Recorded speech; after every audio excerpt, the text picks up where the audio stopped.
המטופלת שלנו הגיעה אלינו בעקבות דילול של האור. מה שישמור עליה ממש טבעית ורעננה זה טיפול למיצוק האור. ועכשיו אנחנו רוצים בעצם לאזן את כל האזור הזה ולהגיע לאיזושהי מתיחה ואלסטיות. מה שמאוד נוח בטיפול הזה שהוא מאוד מאוד קל להכנה, מה שמכינים אותו בדקות ספורות.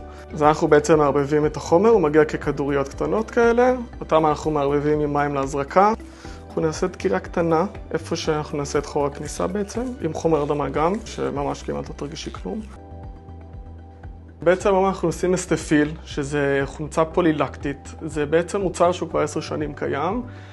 מטרתו באמת להחזיר את הקולגן והאלסטין לאור, לתת את המתיחה והרענון הזה. היתרון הגדול של אסטפיל, שהתוצאות ממש, ניתן לראות אחרי 2-3 כבר ממש מטופלות אומרות לנו, באמת, וואו. ומה שכיף בטיפול הזה שהוא משתפר עם כל יום שעובר. כל חודש נראה שיפור יותר ויותר. הייתי אומר שהפיק הגדול סביבות החצי שנה, אבל גם אחרי זה ממשיך לעבוד עוד ועוד ועוד, כי הקולגן לוקח לו בעצם זמן להיבנות. זה טיפול שהוא טבעי לחלוטין, זה המטופלת בונה לעצמה את הקולגן. אנחנו רק עוזרים לה בעזרת האסטפיל. אנחנו סיימנו חצי בעצם של הפנים.